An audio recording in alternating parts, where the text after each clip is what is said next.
most toddlers have a digital footprint, like their parents are sharing pictures very early. And now, there's some implications with what that means with AI that scrapes the entire internet.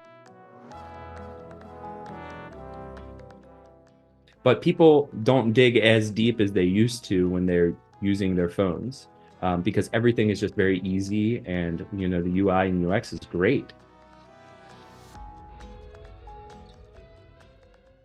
Minorities and lower class tend to be even better technologically because they weren't in the computer era, they were in the phone era, and they got phones pretty early. When we look at privacy, we look at who are the people that are affected, not just consumers, but the actual people who are families and children, your brother, your sister, your mom, your dad, your kids, and how can they be protected?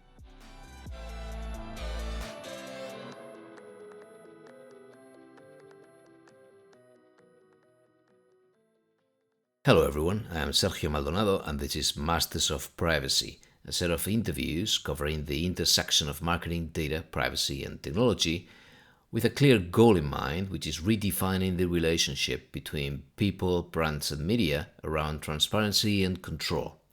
Which is to say, we're aiming for real customer centricity, or if you will, human centricity. We regularly talk to DPOs, CMOs, CDOs, and whoever else we find interesting and able to share valuable insights. So we hope you like it. Please do reach out if you have any ideas on future topics or speakers.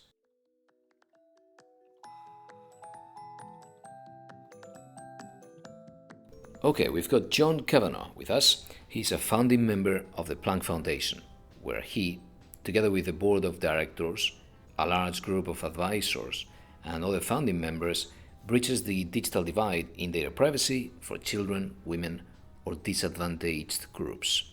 With John, we're going to explore a grassroots approach to privacy or data protection, as opposed to our usual legal compliance or self-enforced angle, so to speak, which originates in supervisory authorities or companies and the teams. Let's go for it.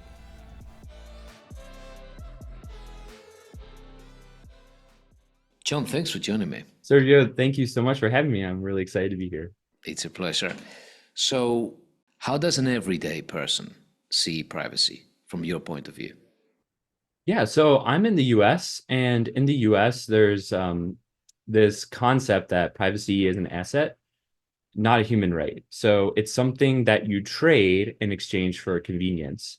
And most people, when they sign up for an app or they look for something, you may have the cookie pop up, you may have the privacy policy thing, and it's just something that gets in the way of the product they're using.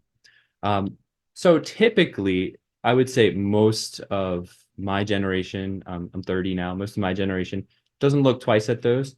I do see in the older generation in the US, because back in those days, it was you really protected your social security number and all kinds of things. People are a little more conscious about that. If you go to a mall with somebody, 60 or 70, and they say, "Hey, what's your email address?" A lot of times they'll be like, "I don't want to give you my email address," and they have no problem stating that. But for most people over the last 30 years, we've slowly traded our privacy for convenience. And the younger generation is born into it, right? So the internet what isn't that old, like ubiquitous access to the internet, in the 80s, right? Mostly. So my parents first got a computer. A lot of US people got computers in the 80s, sometimes 90s. And so, if you're born into that, most toddlers have a digital footprint, like their parents are sharing pictures very early. And now, there's some implications with what that means with AI that scrapes the entire internet and what they're doing with images. And, you get into really murky questions about consent. But most people who are now like 20, 21, like my sister, they're it's just the world that they're born into. So they don't know the stark difference that happened before this. Does it mean that because they are digitally native, they cannot feel the consequences, or precisely because they can already understand that they're not so grave? What do you think? Yeah, I think you get a mixed bag with people. So I just saw there's a research that has been published that interviewed teens. Actually, this was Dutch and interviewed Dutch teens where, privacy is way more important and Yeah, even a human right there. But most teenagers didn't understand that your algorithms, like how they work and how it's based on your data and what is gathered there, which surprised me because I thought most people would understand it at this age. So one thing we're seeing, and there is some data on this. I can't rattle it off the top of my head, but I can share it in the meeting notes for you. But there is data of people that are in their teens that are using their phone all the time, but they don't know the basic concepts of configuring their phone. Because what we've seen is that sort of everything's amplified where it's beautiful and easy to use. But anything beyond that, like back in the day when I had to use like uh, things to like open a RAR file or something, or I needed to use Winamp or something, or LimeWire, I kind of had to like engineer my way true. towards things.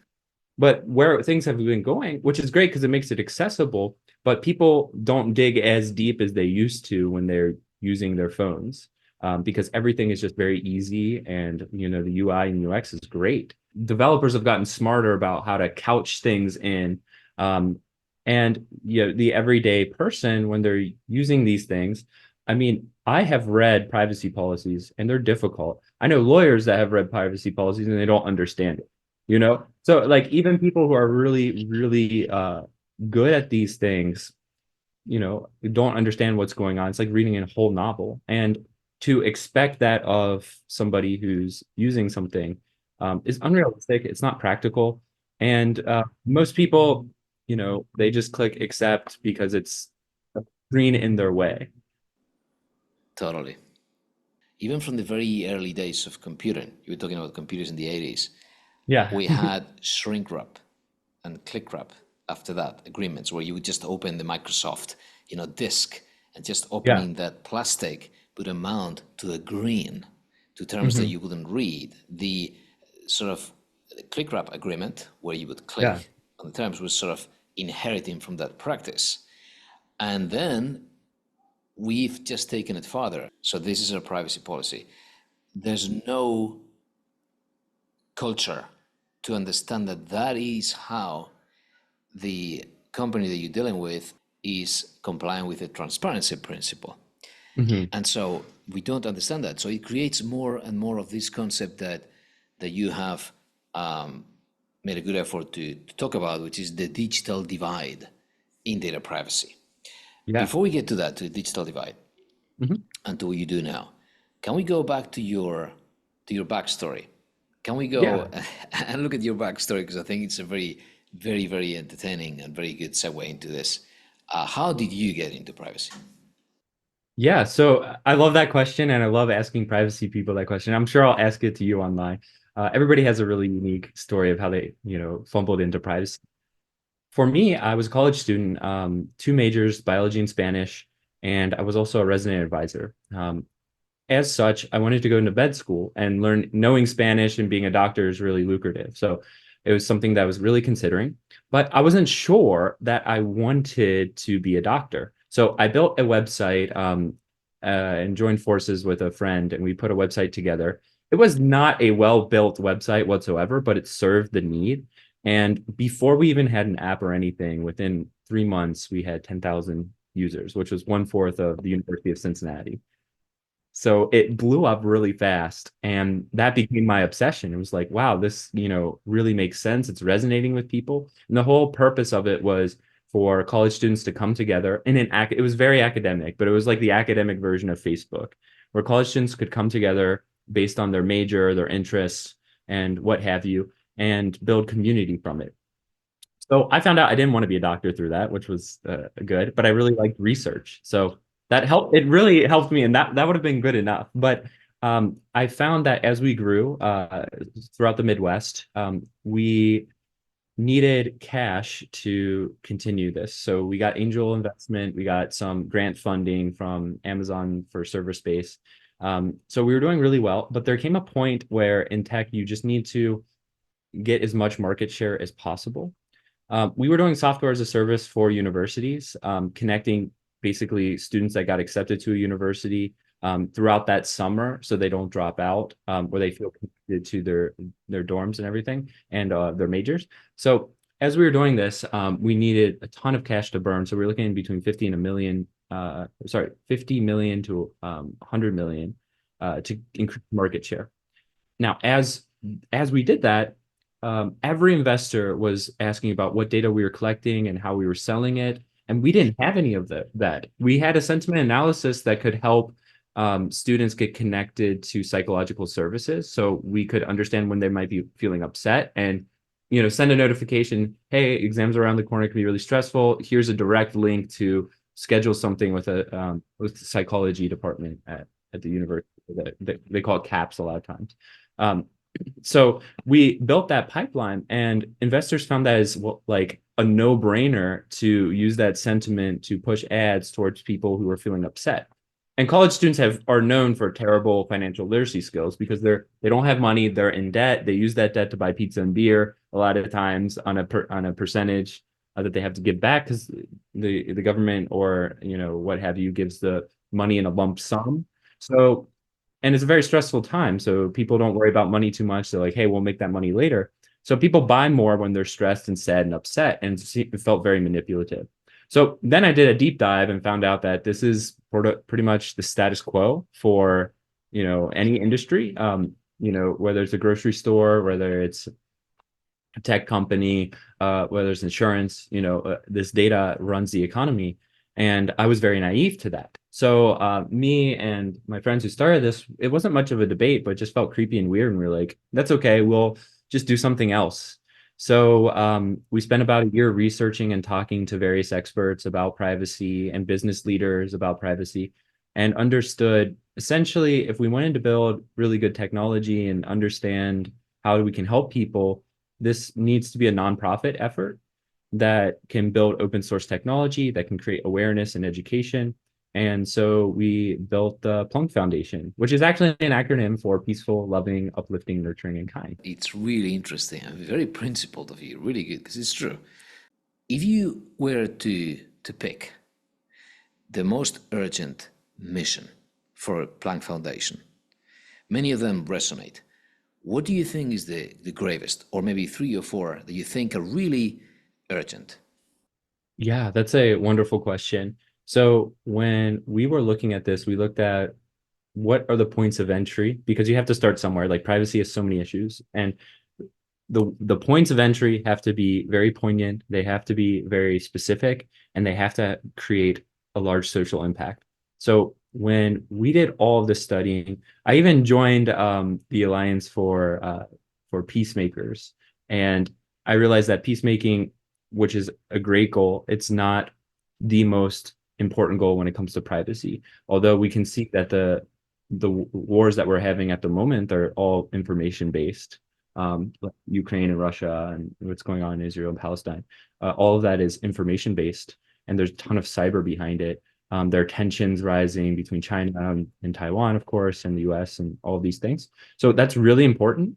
But I don't think privacy is the most important part of that. So when we look at this, the things that I have found is that our children are the ones that are suffering from this. There's been a lot of information that came out. I forget the author who wrote about that very popular book right now about how children are suffering because of social media. But there are privacy. Oh, that's Jonathan Haidt, is it? Yes, Yeah. yes. It's a wonderful book, and part of that relates to privacy. But what we are seeing, and it's really hard unless you're in the field because the data is not coming out yet. But what we are seeing is that we are focused on bad actors who are targeting women and children. And the ability to use AI has amplified these risks. So we've seen things related to sextortion. There's been about 20 suicides in the US. The FBI have released a warning. But how they're able to scale those operations is through chatbots and AI to identify very quickly who are the most vulnerable people. So we're going to see this spike up. And since like 2014, Mozilla has done that research that shows the privacy of cars is terrible. Andrea is on a rampage right now throughout the US and being on news for it. But we have found that, if a woman wants to escape or has a car, then a somebody who has wanted to victimize them can track them very easily, can control the car, and then to request that, hey, somebody's stalking me. Going through that, it takes an average of about 5 hours to talk to the right person who can shut that off, and then they give them, 5 days or so. So Liz over there, Privacy for Cars, has done a lot of work. And what we're seeing is that these are immediate things that can be easily solved, right? Like the privacy, these are not new solutions. The privacy community over the past 30 years has been talking about these things that need to be addressed because they're literally harming people. And it's like the lowest hanging fruit of like, we just need to follow these 5 steps of basic privacy governance to help women and children in the US. And it's only going to get worse with AI. And that is the biggest mission that the Plunk Foundation is focused on because we can truly make a difference very easily through education, awareness, building technology that's really easy to use, working with governments to understand even local government and law on changing their minds there. So we're all very focused on those issues. Just the identification process of who a child is seems to be broken, right? Like you can just say, hey, I'm above 13.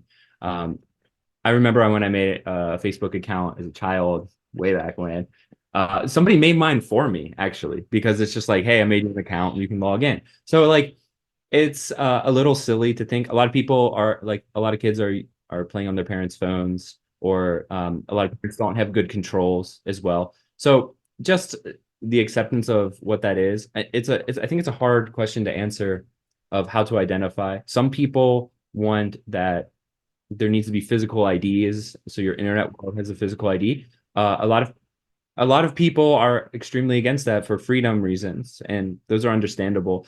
But yeah, it's an enormous debate, and the answer isn't easy. I've talked to Angeline Corviglia, who runs an organization called Data Girl and Friends, which provides information for children at different ages, at different age groups, about why privacy is important. She's also a parent, and Angeline is, and she works with parents to understand that, hey, maybe your kids shouldn't have a phone until they're 16 or 13, and reasons why, and then how to have those conversations with your kids. So I think that's probably the best. Preventative is probably the best way. It's going to be really hard once a child has a digital footprint to protect that and know it's a child, and then have those special things. And then the classic cybersecurity trope is that if data is collected, it's a matter of time before it gets leaked. That's the Um, thing. yeah. Yeah, But if you have really good privacy, let's say it's end-to-end encryption, if you get hacked, it doesn't matter because it's gibberish. So those hardcore principles that even the EU is not going to necessarily regulate, like maybe for certain types of data, but the stronger the privacy policy of an organization is, the less you have to deal with any of that mess. you're right. It's going to be baked in. We've had this debate. It seems, and this is the kind of the scary part when we look in the future, is that we are going to be tracked and monitored, and every bit of us will be, a data point. So that's something we really need to think about from a privacy perspective, because it seems wholly, you know, unethical, but also potentially, like, especially in Europe and stuff, illegal, unconstitutional, various parts like this that we need the laws to catch up to. It's going to be really hard to regulate. It'll take time to regulate. Regulation's slow. Technology is fast. And that's why I believe like the intermediary nonprofits that are doing work on this, like even like the NIST framework and various things like this, makes sense to be a part of. But overall, we're going to need a grassroots movement. We're going to need people who are educated about this topic, who are everyday people, moms, dads, teachers, nurses, physicians, people who understand this and want the best for the future of their kids, that can pressure, policy, that can pressure a company to do something. If you don't have the people behind it, the laws will just go as usual. And that's what we really need to think about, because privacy is going to it's kind of like climate change. It's going to get way worse before it gets better. And we're on the upswing of it getting way worse. We're going to have to figure this out together as a community. That's the important piece, is the community. We've lost, the town halls. People aren't gathering as much. People don't know their neighbor. And the community aspect is very important with privacy. And I work with local communities to make sure that we build bridges into resources. We work with libraries, and people know each other and respect each other and support their local industries. All of that, in my opinion, is connected to the privacy world. Because when we look after our kids, when we have a community that we feel like defending, we feel much more inclined to make a difference and to vote locally to make these policy changes. And that's what's missing in America, is that people have, they may talk about it on Twitter or X or whatever, and they complain about this, but the gathering and the organizing and the passion behind it requires an educated population that is equipped with the right tools and feels a form of efficacy that they can make a difference. A lot of people feel like, hey, I can't make a difference, but you can. Here are the steps, and that's the goal of this intermediary. Of you have, these engineers that are really passionate about privacy, and you have law and policy. But in order for this to change, you need a masses. You need people who are educated and understanding that. And a nonprofit such as the Plunk Foundation and other organizations need to guide this and grow this out. And so that's what I'm very passionate about, is building that. That's very good, John. That's your mission and this is your passion, and I can tell.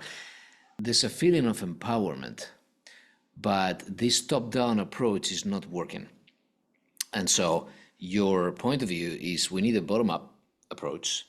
Yes. This elitist sort of, I mean, I'm using the word, not you, just to make it clear. But this Yeah. approach is not working, and it seems like it's become a luxury to have less of a digital footprint, where lower income families have less privacy, have higher risk, a limited ability to understand the risks. How do you see that difference in terms of income, household income? Yeah, that's a great question. Um, First, when we look at the economic ladder, there has been some articles, and there, even in the research category, when we look at vulnerable communities, there was a paper, and I'll share it with you. It's very interesting. It was a paper that discussed, it was a compilation of the past 10 years of academic research that discovered privacy and vulnerable communities. Okay, now this included LGBTQ, this included people of color, and a big part of that was the economic ladder. Out of all of that, there were only 84 articles that did research on this. So in 10 years, like if you do any other topic, you're going to get thousands, tens of thousands even. So there's a huge, two of them were based on race, and race and economic power are very much linked. So to be very academic about this, it's hard. My job is to bring attention that people are not focusing on this. When I talk to most of what I do is in the grassroots, is talking to lower income communities. So there's this community called Avondale in Cincinnati, and the median income is extremely low, lowest in the entire city. Health rates are low. There was research that was polled, which is very novel. There's not much research that is out there, but there's research of the neighborhood that was polled about what their top concerns are. Now, diabetes is rampant, heart disease is rampant, but it was not number one. Number one was privacy and cybersecurity. Really? Yeah, which were Really? grouped. Yes.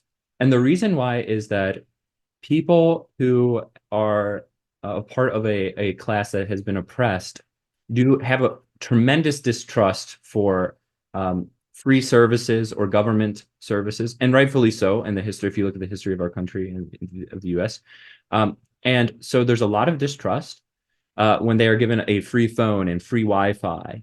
People are not blind to the risks; they're more susceptible to them, and they know it. The other thing that I've also seen is that talking to talking to these communities is way easier. Like they get it right away. Like, hey, sharing privacy is bad. And they're like, yes, totally agree. This is terrible.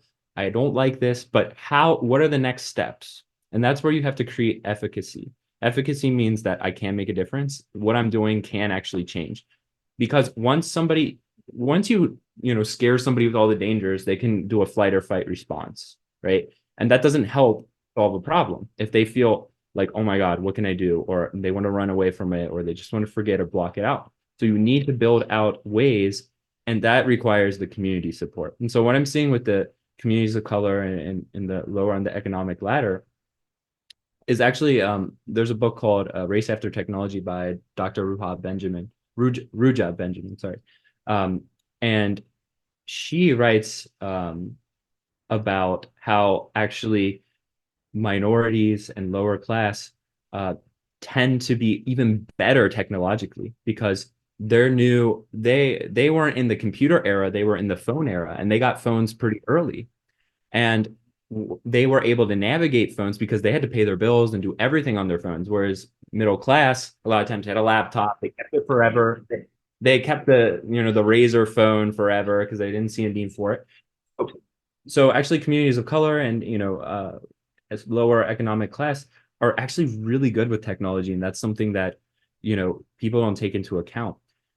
However, they are in a location that may have more free Wi-Fi, which is insecure, and so they're victims of more potential cyber attacks from a disproportionate amount of data that's collected, and they know it. The alternatives are slim, and the alternatives can be expensive.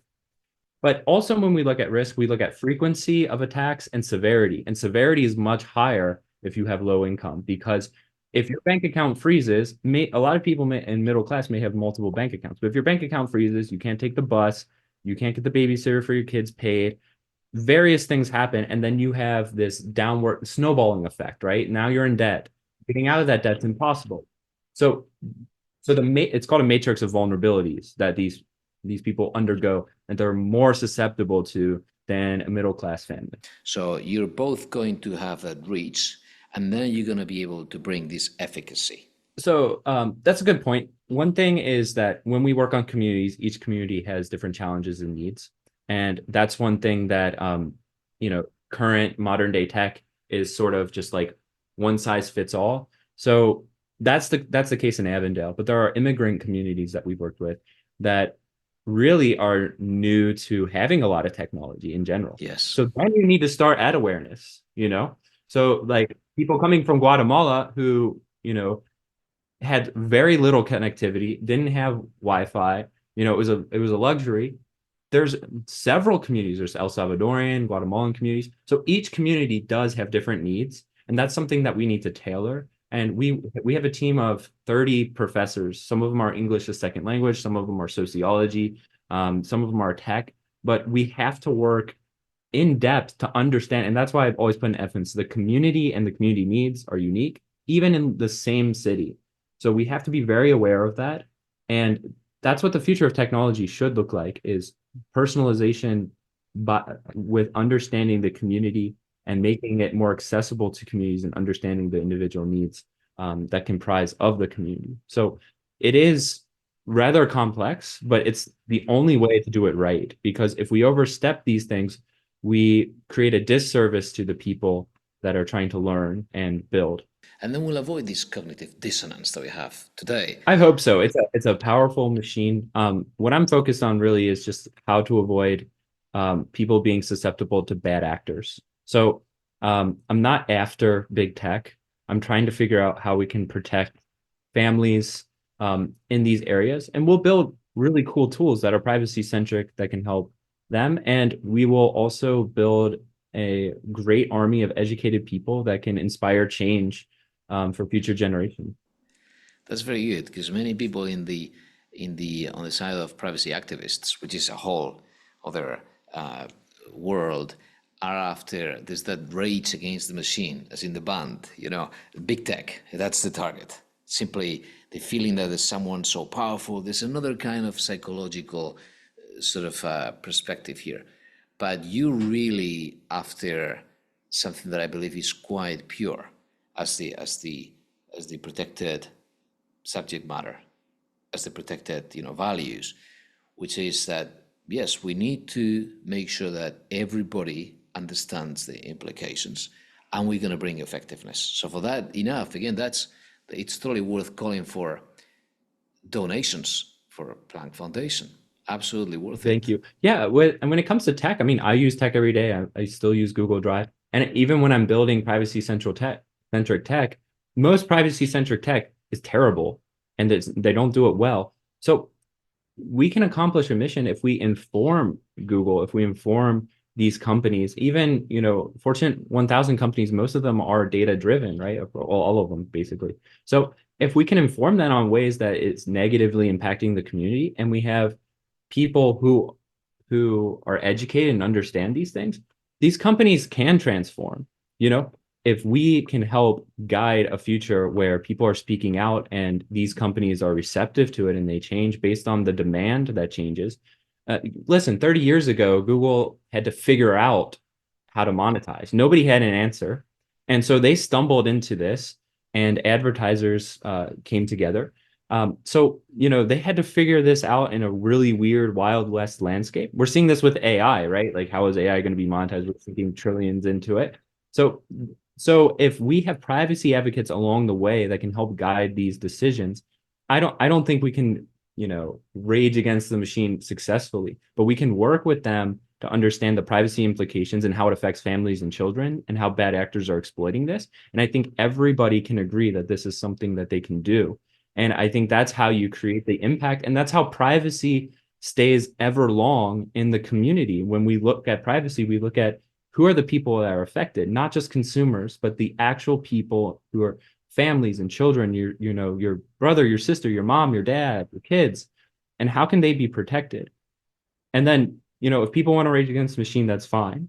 But I want to make sure that people are safe and that we can work on contributing to this better society as we progress with all of this technology that is, designed to take our data. John, thank you very much. Great job. Thank you. I had a blast.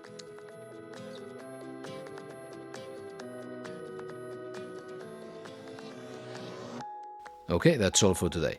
Please follow the Masters of Privacy channel on LinkedIn if you want to find some interview transcripts, cheat sheets, and other useful resources and surprises every now and then. On top of that, episode notes and other feeds are available on mastersofprivacy.com. Thank you for listening.